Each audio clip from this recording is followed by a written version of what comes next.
Cuomo at the end of July 5 years ago, right? And you might remember what happened the next month. The Letitia James report came out, credibly accusing Andrew Cuomo of sexual harassment. Cuomo resigns by the end of August, and Hochul takes over, but she keeps him on, right? That's unusual a lot of the time. A lot of the time, a new governor would want their own person, but he proved competent enough to stay on.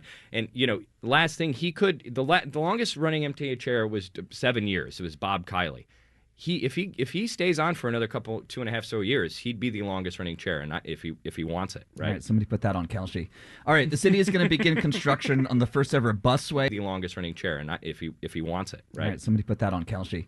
All right, the city is going to begin construction on the first ever busway in the Bronx next month. It'll be a half-mile stretch on East Tremont Avenue where only buses, trucks, and emergency vehicles can travel on. Ramsey, tell us more about that. Well, the bus on Tremont Avenue is just so slow. I could walk faster to one stop than you could if you were actually riding it. Traffic is so bad there. The BX36 goes on average of 5 miles per hour. So this busway will be similar to the one on 14th Street in Manhattan. Personal vehicles cannot travel through. They can stop and pick up things. So I went up there to talk to some local bus riders.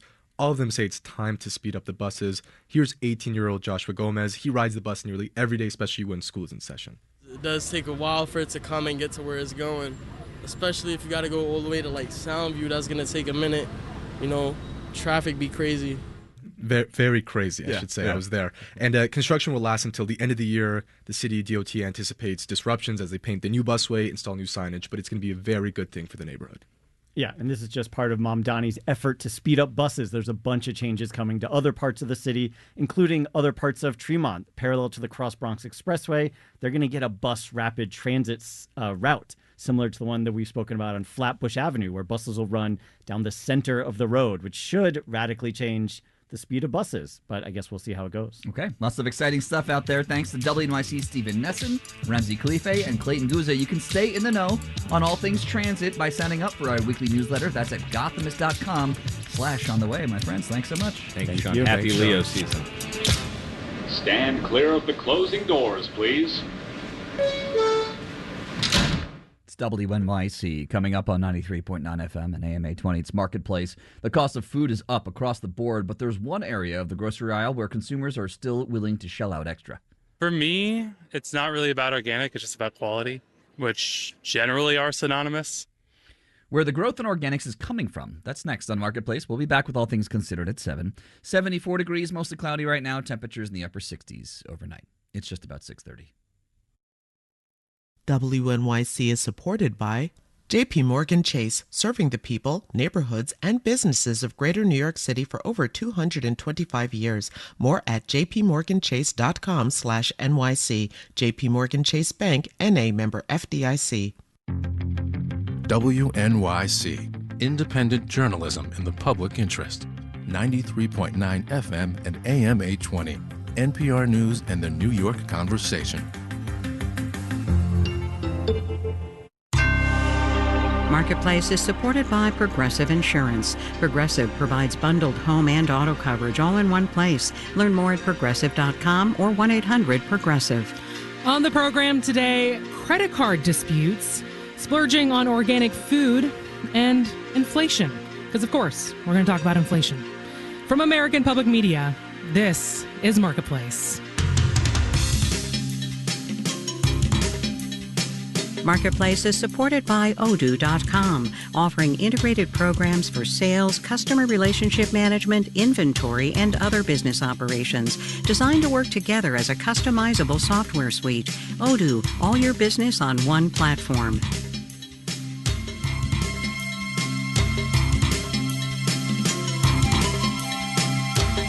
In Portland, Oregon, I'm Rima Reis in for Kai Rizdal. It is Thursday, the 30th of July. It's good to have you along, everybody. So today we got another big economic data point. That is the PCE for June, the Personal Consumption Expenditures Price Index, which is just a fancy way to say inflation. The June reading came in at an annual rate of 3.7%, which is down from what we saw in May at 4.1%. Sounds encouraging, but I should say it comes with a pretty big asterisk. June's numbers got some help from a now-abandoned truce between the U.S. and Iran, which brought oil and gas prices down. But there is another inflation measure we want to tell you all about. That is the Atlanta Federal Reserve's Sticky Price CPI Index. The reading there, 2.8%. Marketplace's Nova Safo gets us going. The Atlanta Fed says its Sticky Price Consumer Price Index, a mouthful, is supposed to tell us what inflation will be way down the line in 2 years or longer. And in that context, 2.8% is not exactly good news. That tells us that to a large degree, it's still going to take time for inflation to get back to 2%. That's Olu Sonola, an economist with Fitch Ratings. 2% is the Fed's target. We haven't been there since early 2021. Among the biggest components of the Sticky Price Index are housing prices, costs of eating out at restaurants, and recreational activities. Those tend to be sticky because when prices move higher, it takes a while for them to come down. Think rents, insurance prices, labor costs. Things that are in contracts that take longer to adjust and unwind. But economist Kathy Bostjancic of Nationwide says take the Sticky Price Index measure with a grain of salt. It's just part of the inflation picture. The other part is the flexible part of inflation. So yes, there could be some stickiness that lingers, but then there's also other components that adjust more quickly and often. Like prices for electronics, used cars, clothing, jewelry. Bostjancic prefers the core PCE measure, inflation minus energy and food prices, for a broader reading.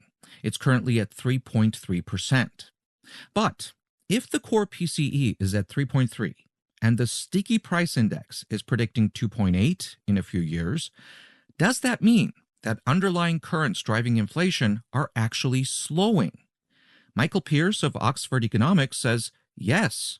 I do think that underlying trend in inflation is still gradually downwards. I think it's just a question of whether it comes down fast enough for Fed officials to be comfortable about. In the meantime, Pierce cautions that the sticky price inflation reading tends to overshoot its estimates. It's based on a lot of assumptions about where prices are headed. In fact, around this time in 2022, the index predicted 5.8% inflation. We've come nowhere near that. I'm Nova Safo for Marketplace. On Wall Street today, a lot of green. We'll have the details when we do the numbers.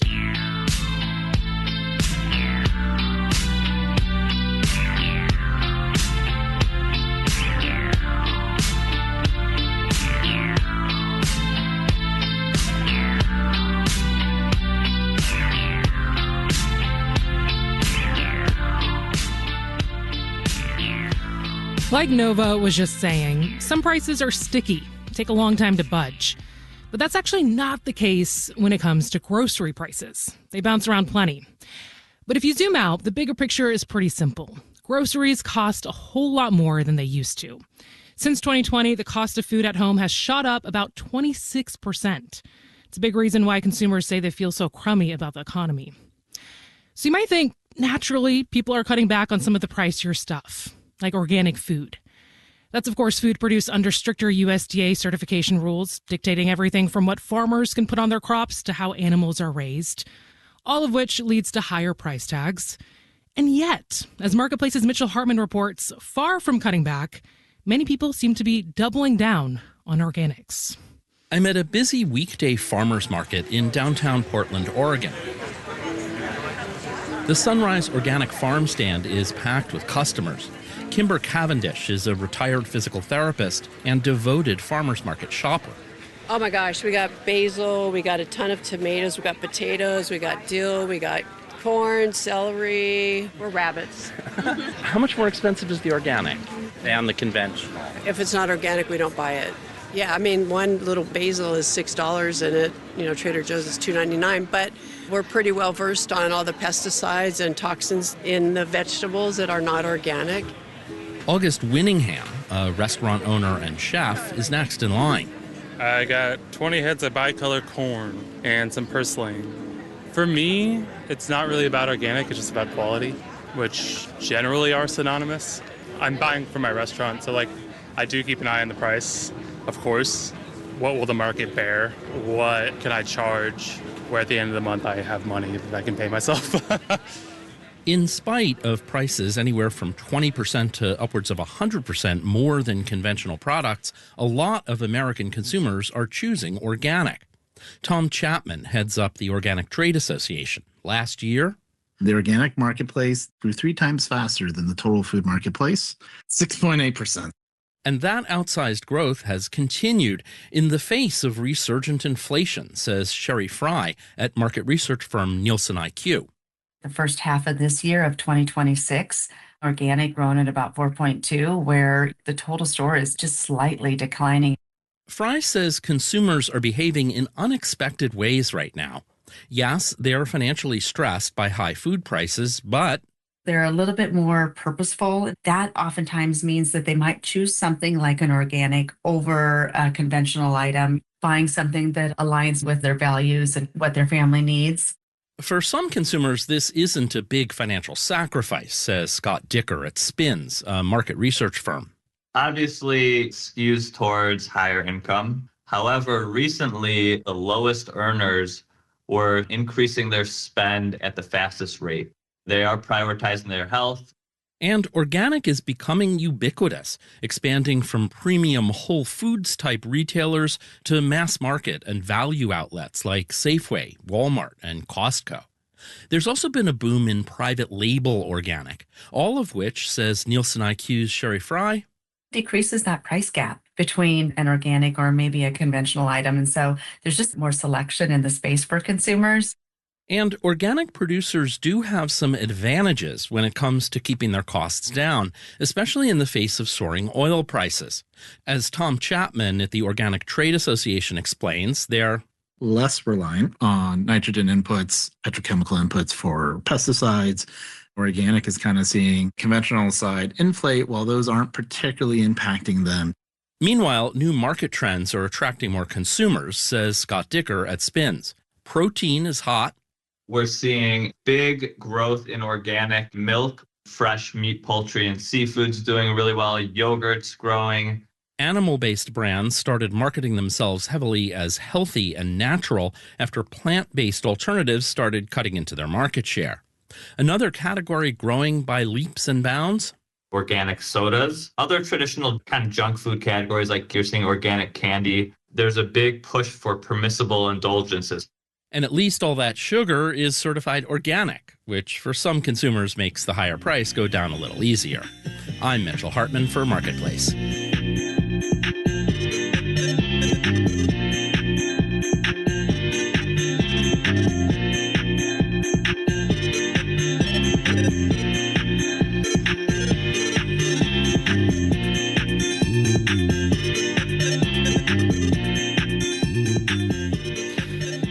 Looking through your credit card statement and you spot a charge you don't recognize. So you call up your bank and you say, hey, I didn't buy this. I'm not paying for it. Can you please take it off? That's what's called a chargeback, basically disputing a transaction. And if the bank agrees it's legit, then they'll undo the purchase. Well, apparently, more and more people have been doing that lately, and for all kinds of reasons. Amanda Mull has been looking into it for Bloomberg Business Week. Amanda, welcome to the show. Thank you so much for having me. Okay, so when I think of a chargeback, I'm thinking your card has been stolen, you're the victim of fraud. But you wrote that for a lot of consumers, chargebacks are becoming a first line of defense. What do you mean by that? Right. So historically, chargebacks are sort of the refuge that consumers seek when a crime has been committed against them. Yeah. But now a lot of people are, looking at them as an option to problem solve from the very beginning. If something doesn't arrive when they think it should off of an online purchase, if they're dissatisfied with the service they've received at a restaurant, more and more consumers are just using the chargeback to take care of that before trying anything else. How much of a rise have we seen? So since 2021, we have seen in the U.S. About a 29% increase in chargebacks. And globally, that is, it's a whole lot. Globally, it's even higher. It's 46%. Whoa. Yeah. Some of that we can account for by the fact that a lot more people are making more transactions on their cards. But a lot of it is just people either thinking that they have been defrauded more frequently, or people deciding that they are fully within their rights to refuse to pay for things they've purchased. Okay, I want to get to that last point, but going back to what you just said, I mean, I've had that experience before. I remember seeing a $40 charge on my statement recently from some business I'd never heard of, and I was about to dispute it. And then I did a little digging and realized, right. I did spend $40 at that flower shop. It was just showing up under a completely different name. Right. This happens to me almost every month. Right? And you're like, did I actually do this or did I not? So you call these kind of mistakes friendly fraud, or that's what the industry calls it? Yeah, friendly fraud has different definitions depending on who you talk to in the industry, but I think it's the most common one, and the one that makes most sense to me is people who are filing chargebacks against legitimate transactions that they made or they authorized in some way, but they don't realize that they authorized those transactions, or they don't immediately recognize what those transactions correspond to. Because we're shopping more online and shopping more through third-party services, that means that the businesses that we think we're transacting with are often not the businesses that show up in the payment processor. Okay, so some honest mistakes are happening, but are we also just seeing more flat-out fraud? Yes. I talked to some analysts in the industry who have done some data collection and some digging. And while this sort of like accidental fraud is a big driver of the increase in chargebacks, the other big driver is people, often young people, just deciding that they don't want to pay for or shouldn't have to pay for something that they purchased. You know, prices are rising. And I think that especially among young people, you know, they're looking at this system and going, well, I'm going to do just like a little bit of fraud as a treat. And like, why can't I have this pair of shoes that I want for free? Even though it is illegal, we should say. Yes, it is illegal. Well, I imagine from the consumer's perspective, filing a chargeback can feel pretty simple. You know, you're making a phone call, clicking a few buttons. But tell us what happens on the other side of that transaction for the bank and also for the business. Right. What happens for the business in question is that generally they have to pay a fee, $15, $20, sometimes more, just because a chargeback was filed against them, even if that chargeback is fraudulent. If the transaction is relatively low value, those chargebacks will just be automatically approved because the cost to investigate, you know, exceeds the cost of the transaction. Sure. And if that happens, you know, a $50 transaction or whatever, that money just gets clawed back from the merchant. It is really financially onerous, especially for small businesses. Okay, so zooming out for a second, what do you think the rise in chargebacks is telling us about the consumer economy right now? I think that, you know, this is another piece of evidence that there is some real stress happening to consumers with rising prices. And then you also see just a general like rise in distrust of business. And, you know, with customer service has sort of fallen off a cliff for a lot of businesses. There's a lot of scammy stuff out there. There's a lot of subscription fees that people don't realize they're agreeing to. And that really creates a permission structure in some people's minds to sort of like do what they see as act equally against retailers. Yeah. Becomes easier and easier to hit that dispute button. One last question before you go. Just curious, did reporting this story change the way you think about chargebacks at all? I guess it surprised me how many people were filing. Because I think in the last probably 15 years, I think I filed one. And it was, I had ordered something from a retailer online that like just never showed up. And you know, I couldn't get a hold of their customer service. So, you know, after like 2 months, I just filed the chargeback. Like I waited a good long time, and it worked, you know, for them to figure it out. And it worked. You know, I sent in the evidence that I had tried to contact customer service. That was enough for them to say, okay, these people seem to be scamming you. So, so here's your $90 back. Amanda Mull writing about the rise of chargebacks for Bloomberg Business Week. Amanda, thanks for joining us. Thanks so much for having me.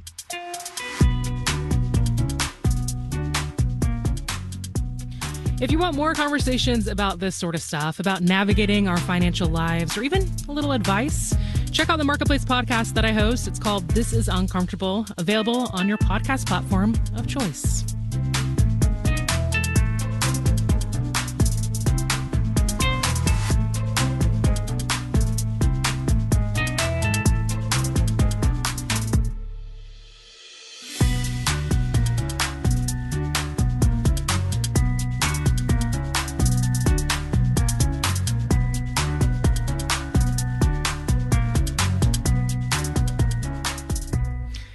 coming up.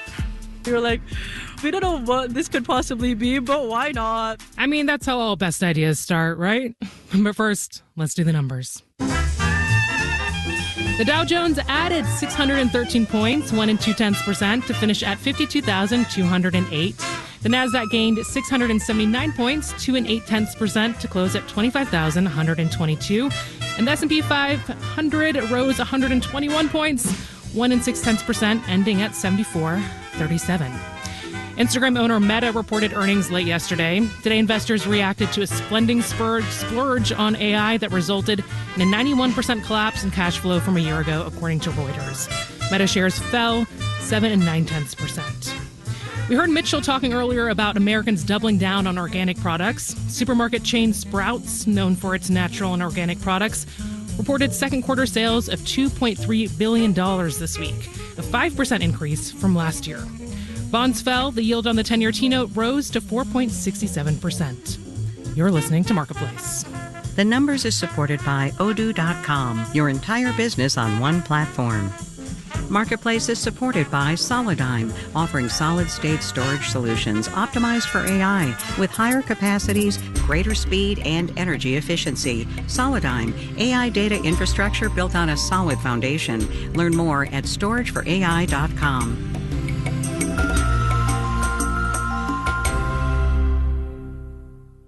Intense heat and strong winds are fueling major wildfires across much of southern Europe. In France, firefighters are working to contain a huge blaze near one of the country's most important wine-growing regions. Correspondent Eleanor Beardsley gives us the latest from Bordeaux on the next morning edition from NPR News. Weekday mornings on WNYC.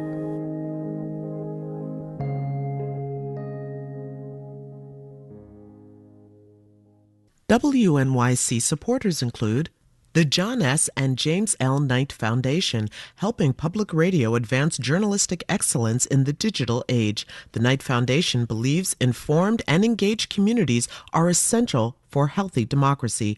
More at kf.org. You're listening to Marketplace on WNYC. Coming up in the 7 o'clock hour of All Things Considered, tech stocks have had a bumpy week.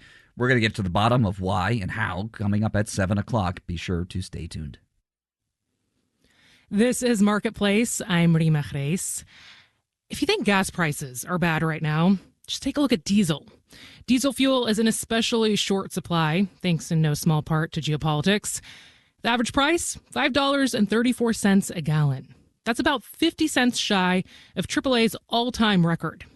Now, diesel prices may not get the same attention as gas prices do, but as Marketplace's Elizabeth Troval explains, they still take a real toll on the economy. There are a lot of layers to peel back when it comes to why exactly diesel fuel is in such a crunch right now. Of course, there's the underlying Iran conflict that's limiting diesel exports out of the Middle East. Will O'Neill is with S&P Global Energy. Diesel was disproportionately affected because diesel is the refined product, one of the major refined products that is most exported out of the Middle East Gulf. That tightened diesel markets. More recently, Ukraine started bombing Russian refiners, and Russia is restricting exports. We have lost, with Russia alone, 10% of globally traded diesel supply. And there's more. Abhi Rajendran is an analyst with Energy Intelligence. Saudi Aramco had to shut a pretty large refinery because of some damage caused by Houthi strikes. It's a big confluence of things. I would argue, like in the refined product markets, it's almost gotten a little bit panicky. And the market could get tighter, pushing prices even higher. Gulf oil analyst Tom Closa. Diesel prices could approach the all-time high of about $5.85. He says Americans are more gasoline obsessed and care less about high diesel prices, but maybe they should care. Of everything that's on the energy side that can be insidious to inflation, diesel's the biggest, because not only do you move all sorts of goods across the country by virtue of trucking, you have all the marine vessels that use a form of diesel to move things from port to port. Ed Hers with University of Houston says the economy runs on diesel. The grocery stores, the construction site out my window. So those higher diesel prices get passed through quickly. It's passed through to the farmer, to the trucker, to the restaurant. It's there, and it's always there. And he says those higher prices aren't going away anytime soon. I'm Elizabeth Trovall for Marketplace.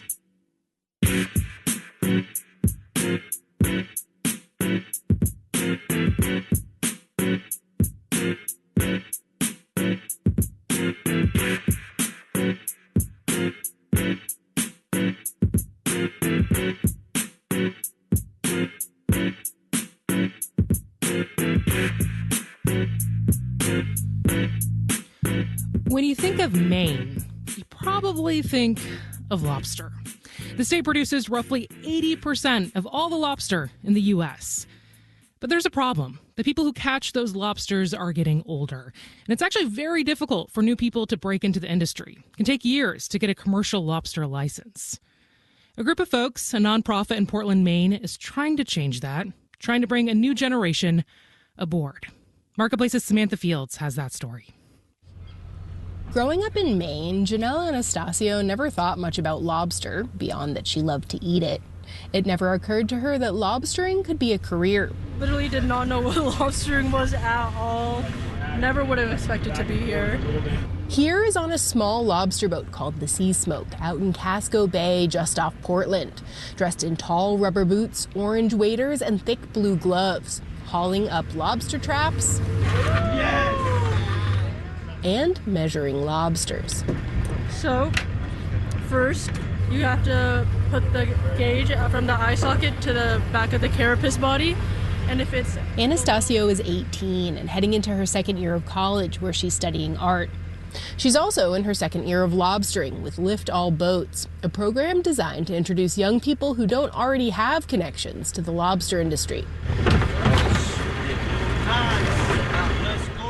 Ben Conniff is a founder of the program and of the seafood business Luke's Lobster. The Maine lobster industry is a closed fishery, so that means no new licenses are issued generally until fishermen give up their licenses. That means the wait list for a new commercial lobstering license can be up to 15 years long.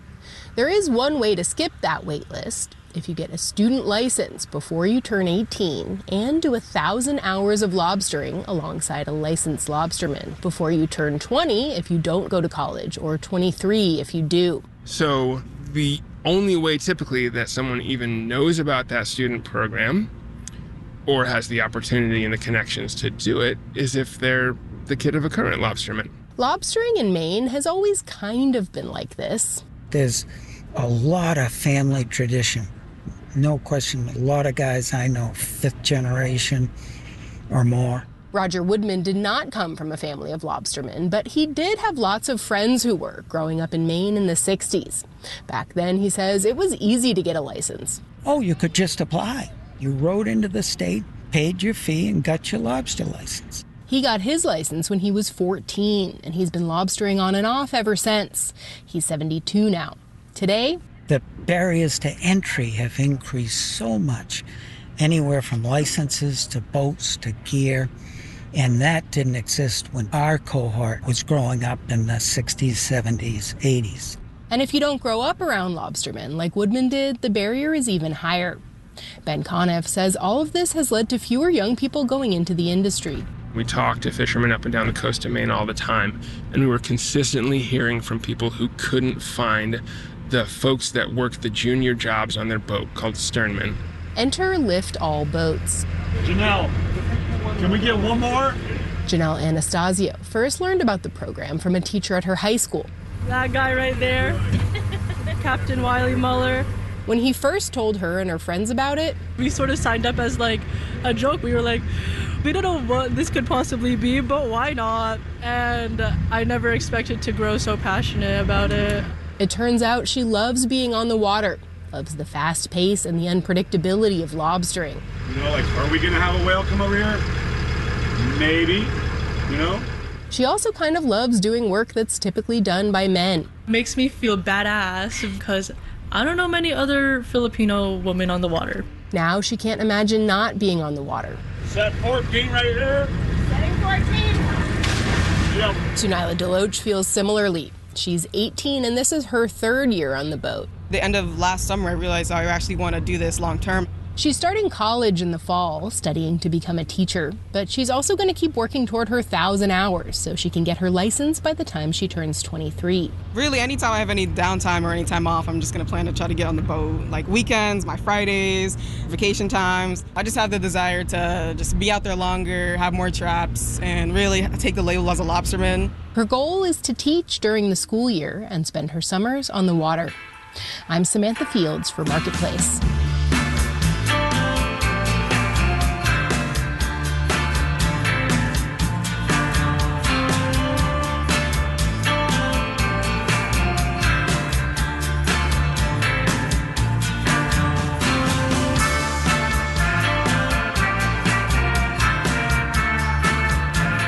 Marketplace is supported by Fisher Investments. As a fiduciary, Fisher Investments is obligated to act in their client's interest. Learn more at FisherInvestments.com. Investing in securities involves the risk of loss. This final note on the way out today, you can file it under if there were ever a sign of the times. Apple is apparently launching a new leasing program, so soon you'll be able to lease an iPhone, an iPad, maybe a Mac. The pitch is affordability, lower monthly payments at a time when electronics are getting more expensive. Even though, of course, the overall price isn't actually going down. Because these days, affordability doesn't necessarily mean you're paying less. It just means you're paying longer. Our daily production team includes Livy Burdett, Andy Corbin, Mika Ellison, Maria Hollenhorst, Sarah Leeson, Sean McHenry, and Sophia Terenzio. Will Story is the supervising senior producer, and I'm Rima Reis. All right, we'll see you tomorrow, everyone.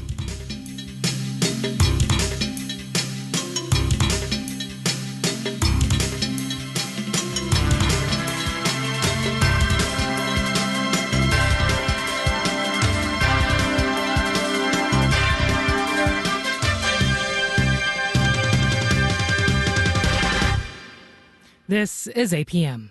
Support for WNYC comes from Poster House, located in Chelsea and dedicated entirely to posters, now presenting Act Black, posters from Black American stage and screen, an exhibition on view until September 6th. More at